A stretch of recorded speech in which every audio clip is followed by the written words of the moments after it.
Coach K, now I know how important you are because everybody on my staff, when they heard we were doing Coach K, got excited.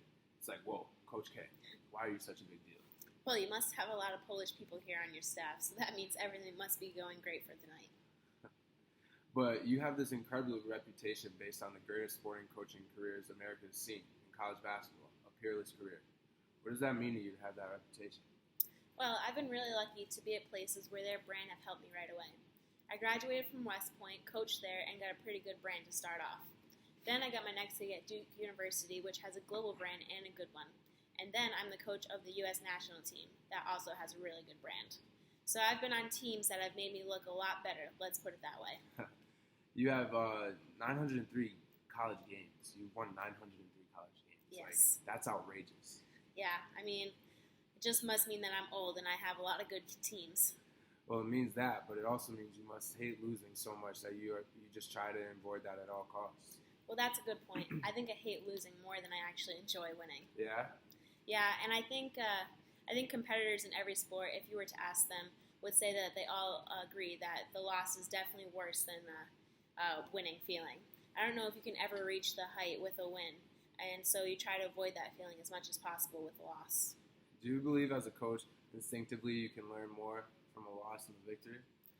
I think you learn from every experience, but a loss puts you in a position where you're more reflective.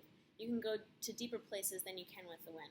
And you get your group as a whole to do that as well, than they do with a win. I see. So you have in many ways the easiest job of any coach in the Olympic setup, and the hardest. We know it's the hardest because we know what happened in Athens. Right. The debacle of the Dream Team coming third, which for America was like a bombshell because, I like basketball. It's my favorite American sport. I go and watch the Lakers and the Knicks. To me, when you have a team running out of includes LeBron James and Kobe Bryant, it is almost impossible to imagine a scenario where you don't win the Olympic gold. And yet, we saw in Athens that doomsday can happen. Why do you think that happened in Athens?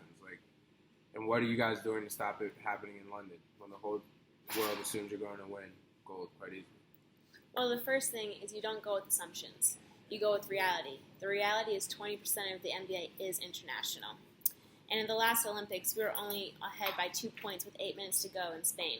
So you deal with reality and talk to your guys about reality. They know what it's like to play against Gasol and Navarro from Spain. They know what it's like to play against Tony Parker, who's one of the best guards in the world. They understand in a one-game shot, if you're not on top of your game, you can lose. And it's not a 7-game series, so we expect to win. We want to win, but have to prepare like we expect to win, not assume that we will win. All right, so you've coached the American national team in 50 games. Yes. You've won 49. But I would lay good money on the game. You think about, we'll edit that out. Can we? Yeah, just start over. You've won 49, but I would lay good money. The game you think about most is how the team that you coached representing Athens lost in Greece, who I didn't realize actually played basketball. Yes, they do, and they actually play it very well. Clearly. In fact, that's definitely a game that we have to continue to look back on in order to move forward and be better the next time around. How often do you think about that game? I think about it often, especially because I have to kind of put the blame on myself for not preparing the team as well as I should have. I mean, we've won enough games not to think about it, but I think about it every time I'm preparing our U.S. teams because why did we lose? And we lost because we weren't as good as them at that time in that game.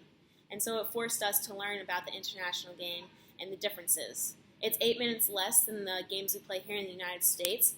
You get to the bonus a lot quicker after 5 fouls, and the ball has 12 panels instead of 8. So just the way the game is administered and played all together is totally different than how we play here in the United States. What do you say to that team after they lose in Greece? What did you say to them? Well, I just said that we have to take it as a learning experience. We have to learn that we can't go into every game expecting that we're going to win. We have to play as a whole. It's obviously not very easy to always get all 5 guys on the court playing as one team. We definitely have a lot of big egos on this team, so one thing that I'm a strong believer in is not necessarily leaving your ego at the door, but definitely bring your ego in, but walking out the door with one sense of wholeness, one community. So I think that's what the team needs to know about.